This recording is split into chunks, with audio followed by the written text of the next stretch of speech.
Well, hey everybody, this is Jackson at Celebration Bar Review, and welcome to our next episode of Hanging Out with Successful Bar Exam Students. And what a cool thing to be a successful bar exam student. And I actually have today, I'm just talking to one successful bar exam student because I like him so much and he's so cool. And he's actually one of the favorite people that I had in the last bar exam, somebody that I really enjoyed talking with and getting to know. And I thought that many of you would enjoy his story as well. And so I'm really pleased to be able to bring James Nobles on with us today. Hey, James. Hey, can you hear me? I can. How are you doing, Jackson? Well, I am doing well, It's good to have you today. And just before we went on air, I was kidding James that he's wearing his tie and, dressed up. That's because he's a real lawyer. As compared to somebody like me that's, a wannabe pretend. But tell us a little bit about yourself and your background, James, and, what you've been doing before you started dealing with the bar exam. Sure. I'm a criminal defense lawyer here in Rochester, New York, and I graduated from law school from New York Law in Manhattan in 2002. I took the New York bar that February and passed. And then I was at the DA's office here for a couple of years, and then I've been in private practice doing exclusively criminal defense for the last 10. So before taking the Florida bar, I've been running a successful solo practice essentially for the last decade and practiced as a prosecutor before that. Wow, that's impressive. It's a lot to do. I know that we have a fair number of people who want and certainly are in our course who are practicing attorneys. And I thought today it would be interesting to kind of look at this process from that standpoint, because I know that it presents a different set of challenges than for a student just coming out of law school. What were you concerned about going in? I mean, in terms of keeping your practice going and, just having the time and the energy to do all this? I mean, and the big thing was not just my practice, which is very busy, but also, I have a wife and daughter, a 6-year-old daughter as well. So I was really worried about having enough time to do everything, my family commitments. I wondered initially if it was even practical to try to study for the bar and run a practice and maintain my family commitments at the same time. And I did 2 trials during the course of bar prep, which was difficult and unusual, one of which was a 2-week homicide trial. So there's certainly challenges that come along with all of that. And I was concerned I wouldn't have the time to do it. But as you know, I started early. And I think by starting early, that gave me a big advantage to be able to take some time off when I needed it. Yeah. And how long did you actually study for? How many months of your total study? I think I started the first week of November. So I guess that's all of November, December, January, and 3 weeks of February. So 12, 15 weeks. Yeah, that's a good long time to be studying. And how many hours would you say you were putting in on a weekly basis when you studied? I was probably doing between 20 and 40 hours a week, just depending on the week. I mean, I would really dedicate Saturdays and Sundays to trying to put in a big chunk of time, and I would try to get up early or work a couple hours after work on it when I could as well. Yeah. And did you have to create a schedule for yourself to make that happen?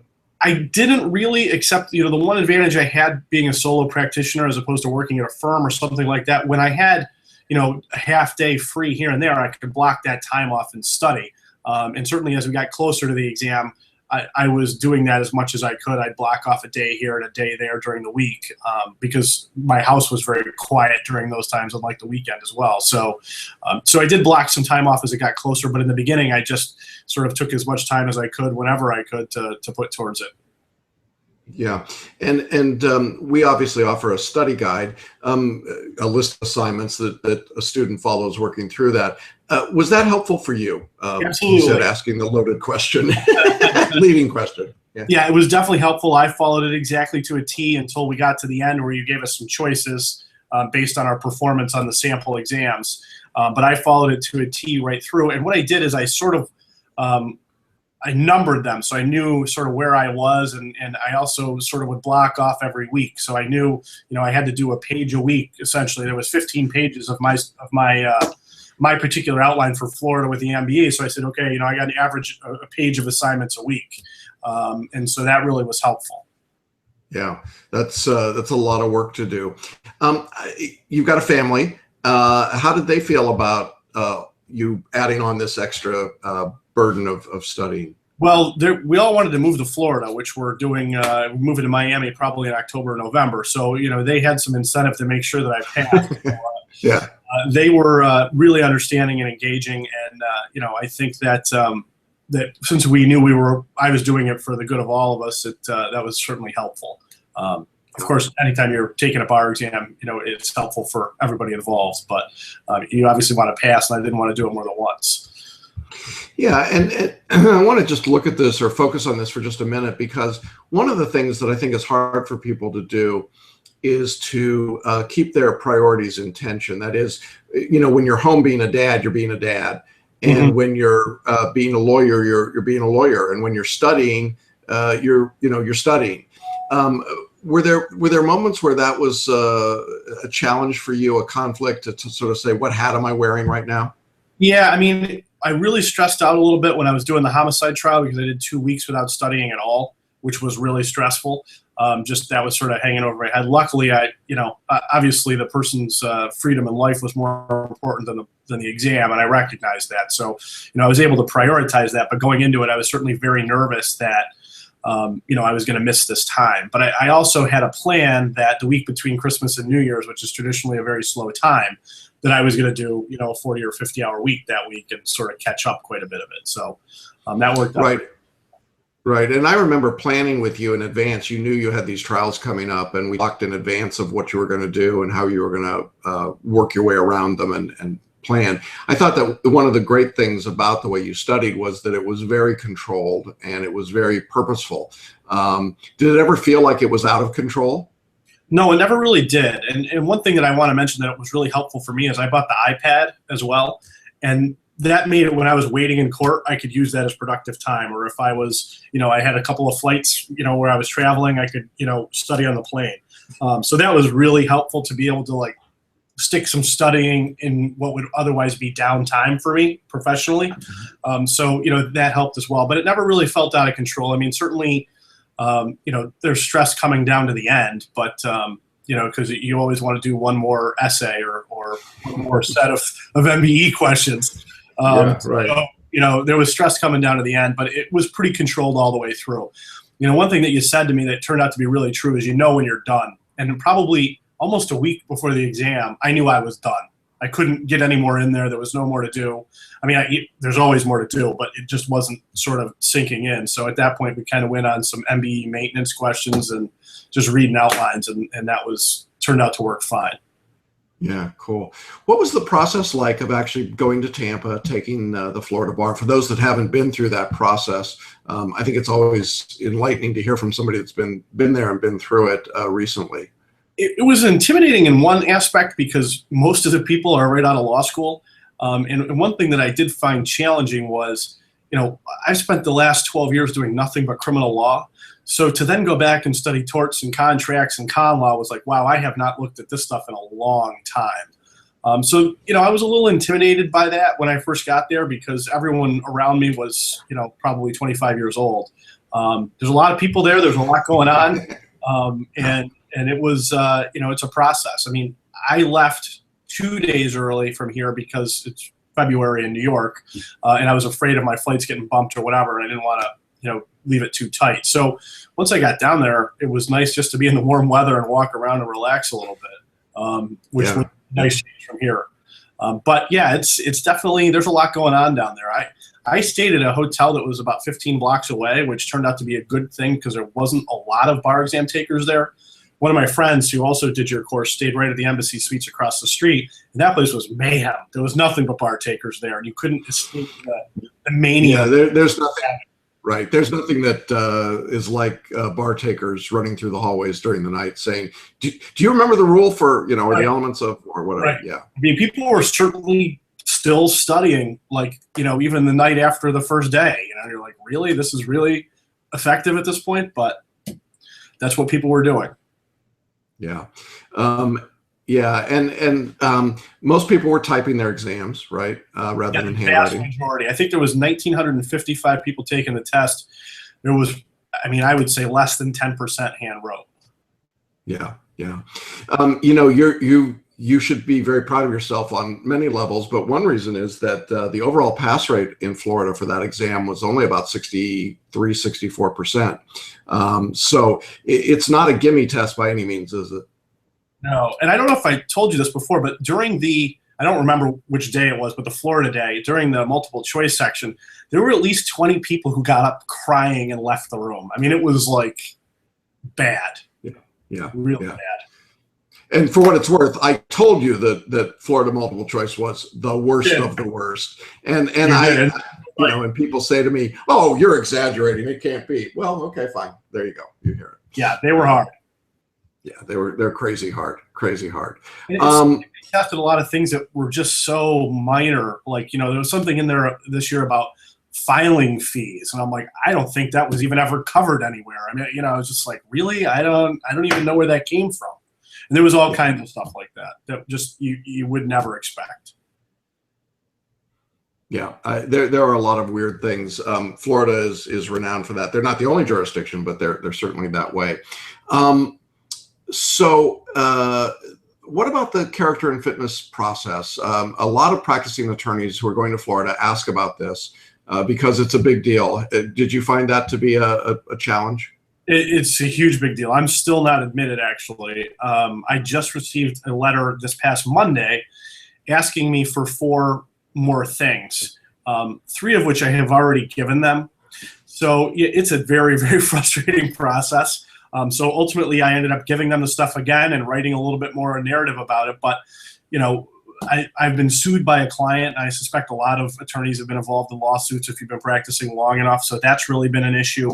And just really a little nitpicky things that they want, that they're, that they keep coming back on. And I had gone through 3 or 4 rounds of providing them documents before the exam. So I took the exam and I hadn't heard anything until this past Monday. And now I've just sent them another round of information they're looking for. So. Yeah, I think for a lot of practicing attorneys, it's usually a 6-month to 18-month process just to get through character and fitness. And, the good news is virtually everyone gets approved. The bad news is virtually everyone goes through the same crazy nightmare. So yeah, it can be very frustrating from that standpoint. And it's important to obviously deal with, but not to let it interfere with the study part, right. Because that could just make you totally crazy, right? Absolutely. Good. So tell me a little bit about what happened when results day came. What was that day like? What happened? When did you find out? What did it feel like? Well, Florida tells you well in advance the day they're going to release the results, and they do it online on the Supreme Court of Florida website. So I knew they were coming out that day. I had a busy work day. I was at work, and I had come back from court, and my friend had texted me that they were already up. So, I mean, it was like 9:30 in the morning they came out. I passed. It was fantastic. Really, really good. Did you, yeah, I mean, I've got to ask a question. Did you celebrate? Absolutely. Yeah. I ended up working a half day, went home early, and went out to dinner with my family and a couple of friends and had some champagne. That's good. Well, so I know that we get a lot of New York attorneys that want to come to Florida. Obviously, you're coming from Rochester, right? Yes.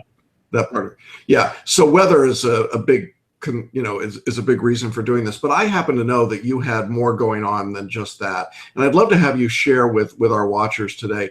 Why does a guy that's got a successful, good practice, solid family life, well established in your community and your roots, why take on this big challenge of starting with the character and fitness, and then taking the bar exam, and then relocating yourself, and then starting a practice in another state? Why did you do that?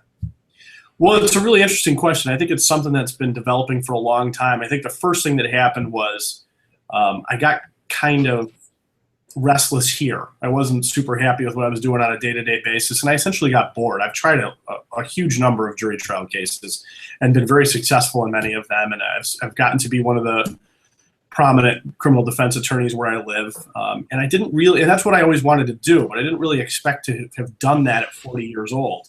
So, there was a part of me that wanted a new challenge and something more, and essentially I didn't know what that was. until really I just felt the calling to sort of go to a bigger market. And like you know, I believe that there's a higher power, and that higher power has a real relationship with us, and a direct personal relationship with us. And, you know, I've seen that. I've seen evidence of that in my life and in my work and in some of the people I've represented and the results of some of our cases. And I just feel that I'm being called to do this same thing in Miami specifically. So that's what we're doing. Yeah, that's really cool. It's a real stepping out in faith and living out your faith. And I can say, as someone who does that, sometimes very, very like, really, what do you want me to go do? What? I can appreciate the challenges that presents, but I think it's really an exciting journey that you're on. I'm excited to see where it takes you and where you go with this, and I'm sure you're going to make a huge impact when you get into Florida. Let me, and I appreciate you sharing the candidly about that. Let me just sort of wrap up by asking you, how did you find out about Celebration Bar Review? What was, how did that process go when you were looking for courses, or did you even think about using a course? I definitely knew I was going to use a course. I took Barbary when I did New York, and I was living in New Jersey, right across the river from New York City at the time. But you know, Barbary, when I had it, was you went to the video and read along in the book. So I was like, well, why don't I just do that at home? Not to mention the fact that I don't have the type of schedule where you could, you know, go to Barbary every day or every night or whatever the case might be. And also, you know, Rochester's a city of about 1 million people, but they weren't going to offer that course here locally, especially for the February exam. So I knew I was going to have to do something independent. I didn't really know what was out there. I did a Google search and looked at a bunch of things, and yours I thought was very well rounded. I liked the fact that there was a specific success in Florida. That was one of the places that you worked or focused on, and it was, I thought, the best value in comparison to the other things that I looked at. So for both of those reasons, that, you know, and then actually I called you and I was shocked to initially get you on the phone and respond. I mean, you know, when he's alive. Yeah, exactly. Okay. When you deal with a big box place, you don't sort of get the sense that there is anybody to talk to. So I can tell you that, you know, and I didn't do the enhanced coaching or any of that. You never read any of my work, but I know that just having you available to talk to and keep me on track and say, okay, you're in the right place, or okay, these results really aren't as bad as you think they are, for your first set of MBE questions was really helpful, because obviously you've got the breadth of experience of, you know, having thousands of students over the last, you know, number of years that's been able to sort of help you sort of say, no, you are on track. I know you don't feel like you are, but you are. And that reassurance was really meaningful. So I certainly didn't know I was going to get that when I enrolled in the class. I mean, I didn't really know how that would turn out, but, you know, it was definitely the focus on Florida, the value, and, you know, the flexibility to do it made it a pretty easy choice for me. Cool. Thanks. That's very kind of you to say. What advice would you have if someone who's watching this and they're practicing attorney in another state and they're thinking about taking the bar exam in Florida or somewhere else, and they've got to take the bar exam? What advice would you now give them as they're just sort of ramping up and starting to think about the bar? Anything in particular? Yeah, the main thing I think for a practicing attorney is you got to start earlier. You've got to start earlier than the kids who are straight out of school or the recent graduates, because you're not going to be able to dedicate, you know, 40 hours or 50 hours a week to studying. So, you know that it's going to take more time to get through the material. And I think, you know, I can't imagine taking the test without having finished. You know, so if you're sort of 3/4 of the way through the study guide, I would have been very nervous walking into the exam thinking, hey, there's whole areas that I haven't covered or dealt with. So, you know, starting early for me was the critical thing. Yeah, I absolutely agree with that. I think the early start for practitioners is one of the big things. The other thing that strikes me is there tends to be some insecurity for older practicing attorneys to think, oh my God, I'm going back in to study stuff I haven't looked at in 10, 15, 20, 30 years. That, you know, was that an issue for you, or you're thinking about, you mentioned there's some areas where you don't practice at all. Was that more unsettling to you? Yeah, absolutely. I mean, it was, once I started getting into it, it was okay. I mean, I started to recall some of the stuff, especially the MBE topics, you know, But what's interesting is even what I know about criminal law is sometimes not what the bar exam tests. So even in my area of real specialty, I'm reading stuff for the MBE. I'm like, that's not right, but I know that's what they're going to test you on. And so I actually had a somewhat difficult time with some of the MBE questions around criminal law because it's not what I know it to be in my jurisdiction and the practice that I do. And so, after a decade, that stuff kind of comes naturally to you, and it's sort of, gut instinct in a lot of instances. And it was hard to sort of set that aside. That was actually the bigger challenge, which I had no idea about. I thought that was going to be easy, but that was actually the harder challenge than relearning contracts or torts. Was trying to forget what you actually know and remember what they want you to know. Yeah, it's a different kind of test, isn't it? On many levels. Well, I'm really I'm so pleased for you and so excited your accomplishment, and very appreciative that you would share your experiences and your journey with others. I know it will inspire and encourage other people. It's a big step to take to say, you know what, I'm going to kind of throw it all in the wind here and see what I can do. But you went for it all in, and you did everything that we asked you to do, and really then got to see the results of passing. And as I say, in a bar exam with 64% pass rate, that is no small accomplishment for a full-time practitioner to be able to pull it off on the first try. So congratulations to you, James. And I wish you lots and lots of success as you go down into Miami, where it's just like Rochester. The weather is exactly the same. And maybe not. And but great things I'm sure are ahead for you. And just so delighted that you've let us be a part of that journey so far. And thanks again for coming on with me today and being part of this discussion. After you get settled in Miami and you've been doing some cool stuff, let's do one of these again and touch base and see how you're doing. All right. Thanks so much, Jackson. Thank you, James. Take care. Bye-bye.